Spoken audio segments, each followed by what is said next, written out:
Hi everyone. This episode we are talking about Firebase Remote Config with Peter. Hi Peter, how are you? Hi, I'm good. Thank you for having me. Cool. Are you ready for the presentation? I'm ready, yeah. We can Okay, start right away. okay. Show is yours. Great. Thank you, Mehmet. So, hi everybody. I'm Peter. I'm a Google developer expert for cloud. Right now, I'll be talking about managing feature deployments with Firebase Remote Config. Now, it has a couple of motivations here, and I'll go through that in the presentation. It has a bunch of code samples there. I can link the code samples to you after that in some YouTube comments or somewhere or in the chat. So don't worry about that. You'll have access to all the resources, and I'll also share my presentation after it's done. So right now, let's jump right into that. So this is me. Uh, this is actually me when hairdressers were actually open, so not right now. I'm a CTO at FlowUp, which is a cloud native agency based in Brno, Czech Republic. I'm a Google developer expert for cloud, and right now I'm currently in London. So if you want to have a chat over coffee, just ping me. I'll be happy to chat some technical stuff. So I'd like to start this presentation with a little thought, and that's deploying is risky, and we all know about it. We all know that when we deploy things, we actually risk breaking things that work right now. And we also risk our reputation because our customers want a working software. So whenever we deploy, we're kind of risking that something will break in the process. So I want to make sure that we all understand that it's really okay to feel kind of stressed in these situations, right? So what we want to do is we want to make sure that this stress is kind of relieved and that we don't have this stress, because stressed people makes bad mistakes, and that's what we don't want. The problem with this is we can say, hey, we don't deploy, we just have this stable software. But the problem is that not deploying for some time is actually even more risky. And this is because the work we have will pile for weeks or for months sometimes, and then people, when actually do this work, it's getting into production after weeks or months of QA testing and staging and I don't know, whatever, to prepare for the production use. And so this work will kind of pile up, and then after 6 months you will get this notification where it says, hey, there's a problem in your code that you've written 6 months ago or 3 months ago, which is just a lot of time, and nobody really remembers what happened back then. And if you do, you certainly don't have the same context as you did when you've written the code.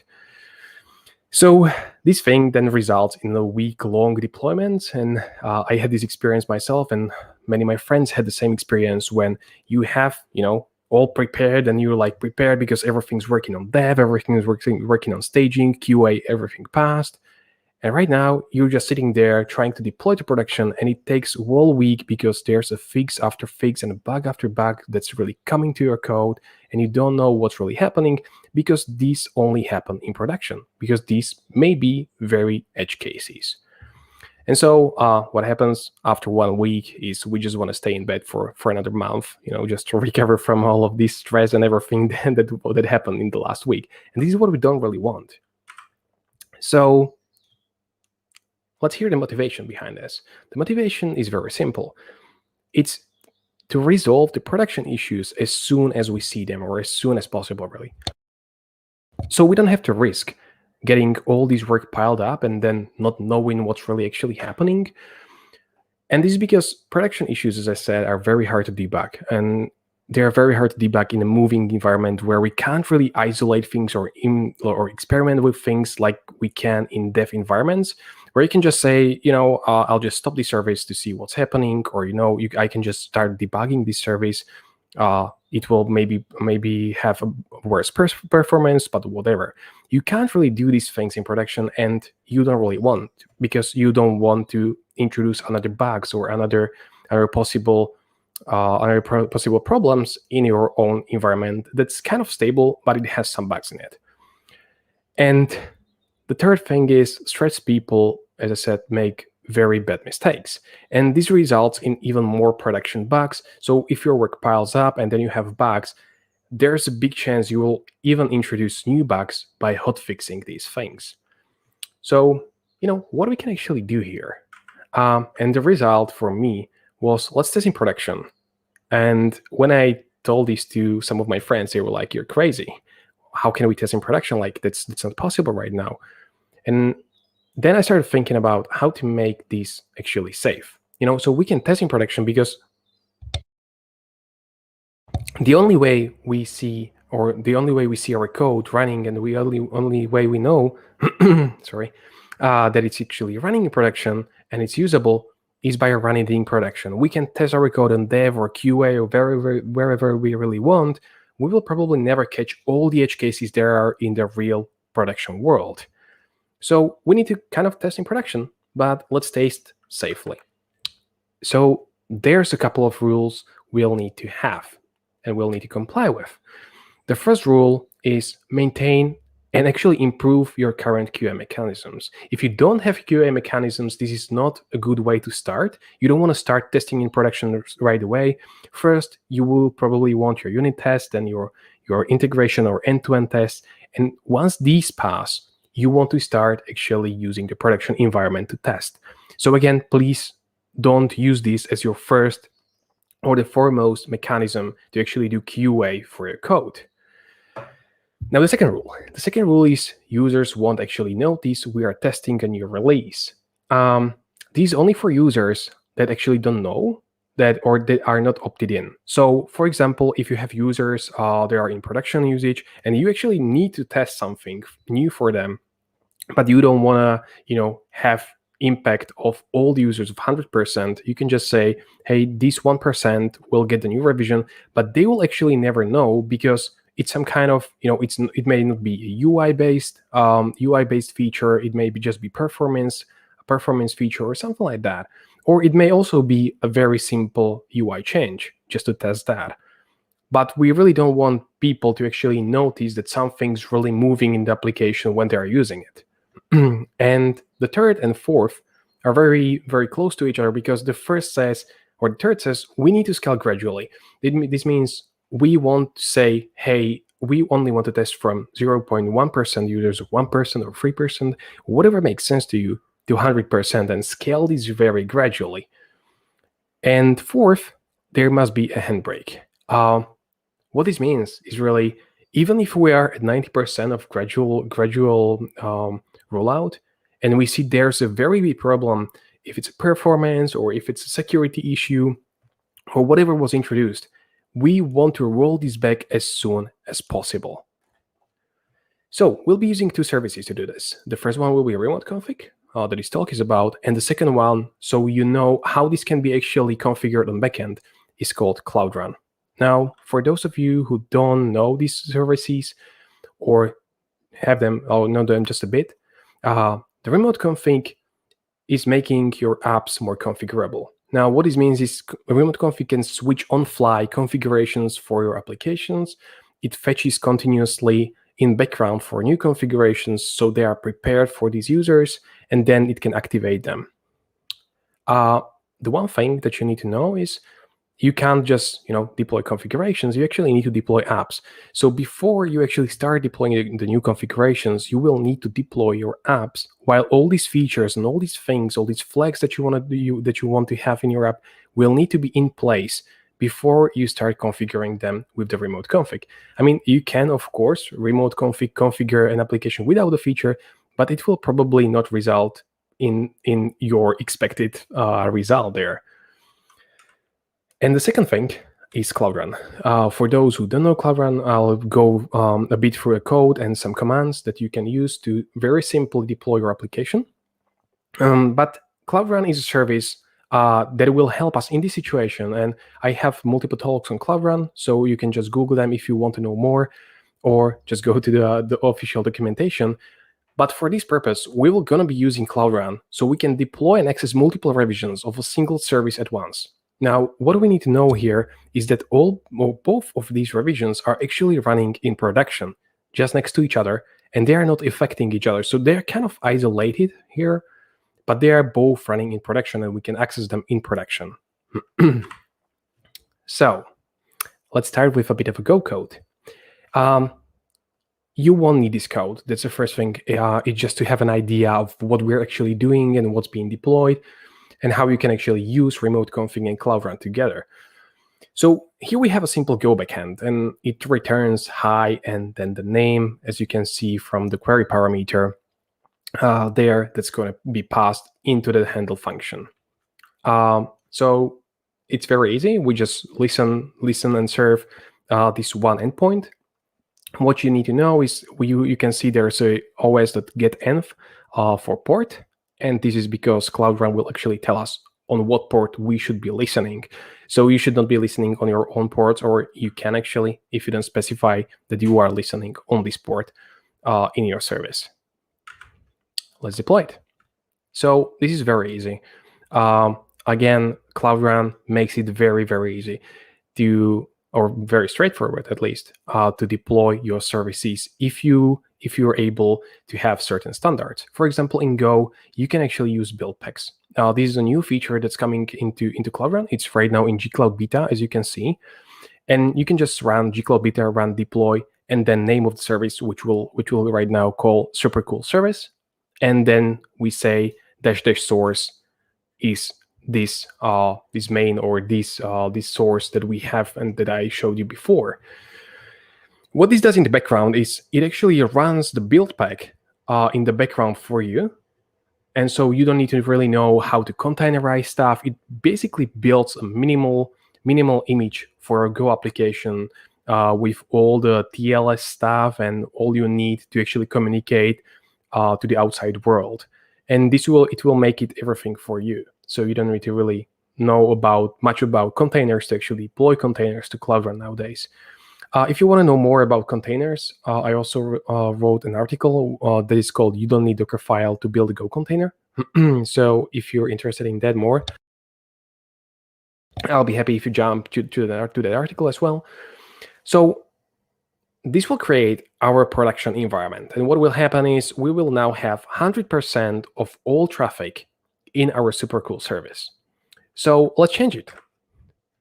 Second thing, the same code, but we will add a new thing. And that is, we'll check if the name that was given is actually an empty string. And if it is an empty string, instead of basically returning just hi without a name, we're going to send status bad request back with no name provided. So this is not a breaking change, or you can call it a breaking change. I would call it a fix to an error or edge case that was not previously handled. So we don't kind of need versioning here. We're just going to deploy the same API, the same function. But right now, we will need to deploy this as a second version. Excuse me. So the second version will be actually next to this version, next to this production version that we have. And as you can see on the diagram on the right side, the super cool service actually gets 100% of the traffic, even though we deploy the super cool service beta next to it. And this is because of tags. Now, Cloudrun tags are kind of a very simple feature, and what they do is you can tag a service, and this service will also get a public URL. So we can see that there is a public URL for this service on top, and then we have a beta -- which is basically a tag revision that has a 0% traffic on it.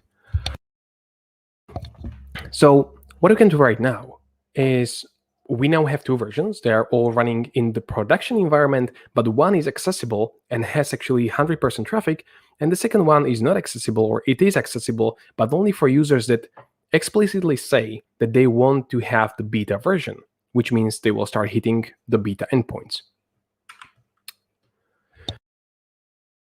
So the next thing we'll need, this is the second thing we'll need, because the third will be the application itself. So the second thing we'll need to configure is remote config. And remote config, you can really say, is just conditions and parameters, where conditions say which groups of users should be affected, and parameters say what should this group look like, or what the parameters should look like for these groups that are attached to conditions. Let's start with conditions. You can actually see remote config on the left side menu under the engage tab or under the engage section. So we can click there just in the Firebase, and you will see two tabs. One is conditions, one is parameters. Right now we're in conditions, and I created a new condition and call this condition beta. So I'm now saying that this condition named beta will only apply to users that have a Google Analytics application called beta. Right now, you can also say, hey, this condition will be anything else. For an example, you can use Google Analytics directly and say, I have a specific audience, or I have a specific region to which I want to deploy, or what I'll be talking about in a couple of minutes, use a random percentile for these users. So once you have this, you can actually select your own audience and say, these users are actually my beta users. And whenever you see them, whenever you see this condition being truthful, so these users are beta users, you should apply a different parameters to them. So let's go to parameters. And parameters in the remote config are very simple. As you can see, you can just add a parameter.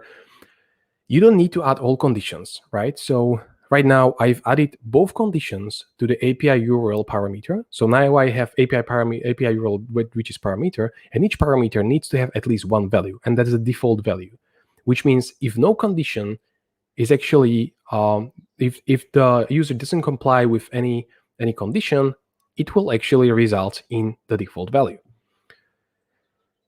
What you can see here right now is I've added the condition for beta as well to the API URL, and I said, hey, for people that are actually in the beta group, send them the API URL, which will be the beta -- prefix, which means they will start hitting the beta URL instead of hitting the production URL.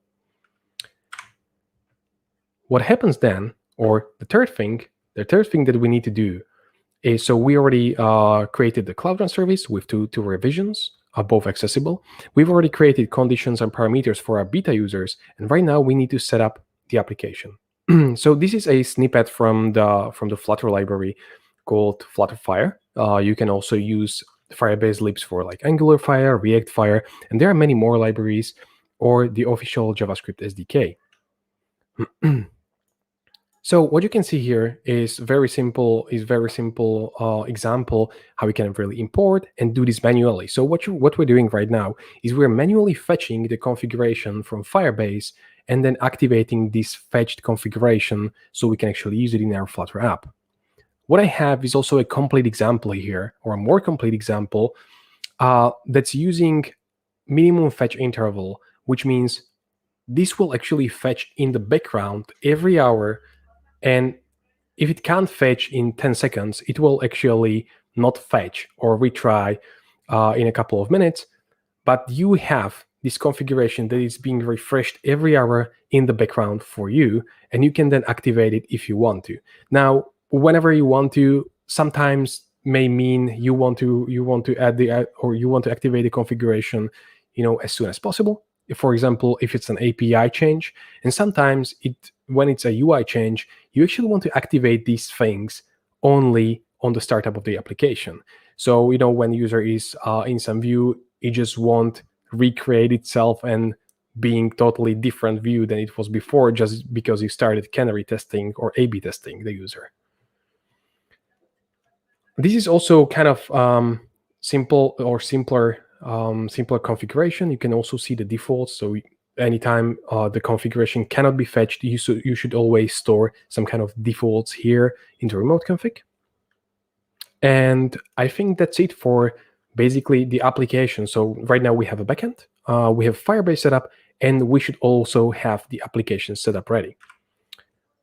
Now, the result of this is that we now have the production UI and two services, but the beta audience, and we can't really say how many percent there are right now, but the beta audience is being redirected into the super cool service, which is tagged as beta, while the production users are still in production and they don't even know there is some beta service and what's really going on, they are just hitting the same service all the way, so they are not affected by any errors or anything that's really happening on the beta service. The last thing that I want to talk about here are Canaries. And Canaries are basically a mechanism for deployment where you want to test on random users from some kind of group as well. So right now we can also say, hey, I'll give this canary to 25% or 50% of the beta group. What I'm going to do here is I'm saying, give me a random percentile, which means give me a random 25% of people from the whole group, from all the users that I have in my Firebase or that are using my application, and just apply this configuration that I give you into them. So we can apply it. Oh, there's one more thing. I can also specify this with multiple conditions. So what I did here is I actually created another condition, as you can see, and there.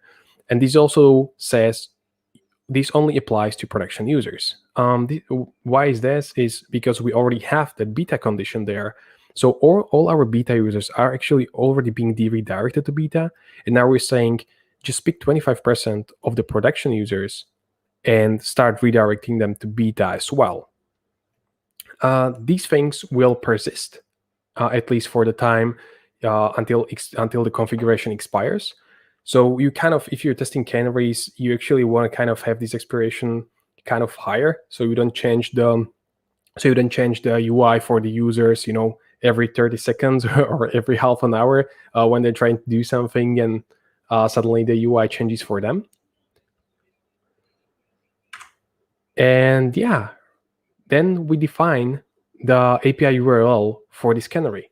So right now what you can see is I added the condition and the value there. So right now we know that beta users are actually being transferred into beta URL canary as well, but only some of them. And then we have a default value. Now, if you're looking into these values, you can only see strings, but on the right side, you can see these curly braces. And this is a JSON editor, so you don't need to really put in only strings or values or numbers and the how's it called, the basic values or basic types. You can actually give it a full JSON. So if you have like API rule which has a fallback, which would be a cool idea to say, hey, if this errors, then you have a fallback API to which you retry. So all the retries after the beta fails will actually go to the default value. And now the result is basically this. We have a super cool service and super cool service beta still sitting next to each other in production, using the production data, doing everything in production. But right now, the beta audience and 25% of the production users is actually getting into the super cool service called beta. You can now, roll out more users, or you can just say, hey, I don't want this, and set it to 0%, and thus all the users will actually be back on the super cool service, which is production. And you also don't need to set this to 25% like I did in this example. Sometimes if you have a bigger product, you may want to set this to 1% or 3% or 0.1%. Really, whatever feels to you like you are not making such a big impact if something goes wrong. But at the same time, you really want to thoroughly test the new service or the new UI feature or whatever you really need. And the last thing, and this is the last rule that I was talking about, is the handbrake. So we kind of really want some kind of option to say, hey, if this doesn't work fine, if something goes wrong in the wrong direction, we kind of want to say, hey, stop this deployment immediately and start rolling all the people back to the default version, which is production. And you can do this with remote config because it has a published history. Now, published history you can see on the right side of the screen, right top. So you can just click on that icon, and we can see the previous configurations. Now, this will make gradual rollout or gradual rollback from our users, as many users will already have cached a new version, which means if you have the revision cached for an hour, and you give them a broken version, there's slight chance, or there's a very big chance actually, that these people will be stuck on this version for a next hour. What you can do is we can kind of say what would a normal user do if they get a broken application. So user will probably restart the application, and what you can do at the restart of the application is you can actually say, hey, fetch me a new config and activate it. So we can rely kind of on this mechanic that users that have a broken app will kind of basically say they will kill it, they will kill the application, and will come back maybe in a couple of minutes seeing if it's actually fixed.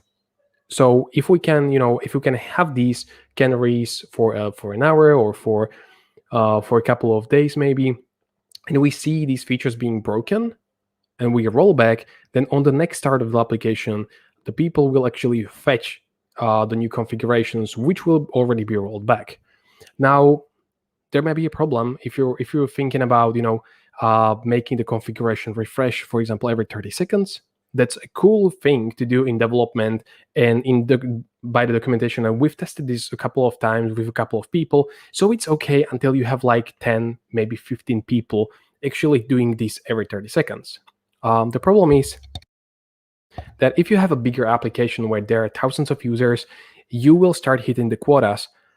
So you actually have something like 5 fetches per hour, which means if you get your user stuck, then they can unstuck themselves by just restarting the application, and it's completely safe. But you shouldn't refresh. You shouldn't refresh the previous configuration or the configuration on the fly every minute or every 2 minutes. And there's a cool feature for this as well that's right now coming into beta, or maybe it is already in beta, which is called Realtime Updates. You can see this in documentation, and it's basically a cloud function that subscribes to your configuration updates. And what it does, it then sends background notifications through FCM to all devices that are actually using this configuration and updates them on fly. What this means really is, even if you have this crash, and even if you have these cached values, if you cache the value, for example, for 24 hours for a user, just because you want to really test this canary on him, this new, for example, new UI, you can also say, hey, all right, if it's broken, I will just change it, and the cloud function will actually update all these devices so they can actually reload to an older version, even though they haven't expired. So this is a very cool feature that you can use right now. It's right now in beta. I haven't used it at the moment, but I will certainly will, because this is one of the issues that we also have on our apps. So yeah, if you want to use it, just head to the documentation and you will see it there. And the last thought, this is a closing thought, is even though you can test in production, please make sure that you don't deploy broken code, which means, obey the first rule, which is you still need a QA. You still need some mechanisms to test the code, to kind of deploy it into an environment where you can say, hey, it's actually working, and then kind of deploy it to production, see there what's really happening, and if you can roll to the users, and if you can't, then get back to the safe spot of the development environment. So in no way I'm saying you don't need any more environments. You probably will still need environments for development, because there will be things like migrations of databases, which you don't kind of want to test on in production. You really want to know that these things actually work. There are other breaking changes, like breaking the APIs, or breaking or migrating the database and then changing the API. All these breaking changes really can't be tested well in production. They need to be tested in the end in production, but you should always test them before you actually do them in production. So yeah, just make sure you don't deploy broken code, and do everything you can to kind of always retrospect on what you did wrong, and then try to fix it even before the code actually goes into production. And with that, thank you for the attention. If you want to reach out to me, I have a Twitter handle there. That's the same handle for Medium if you want to see some of my writings there. And I think you can. I think I have this on all social media, so you can just reach out to me wherever you want. And that will be it. Thank you. Hi again. There is no questions. Thank you for joining us. And thank you for having me. All right. If anybody has any questions, I mean, I have that Twitter handle there, so please don't hesitate to reach out to me. And yeah. Okay. Thank you. See you. Thank you very much. See you.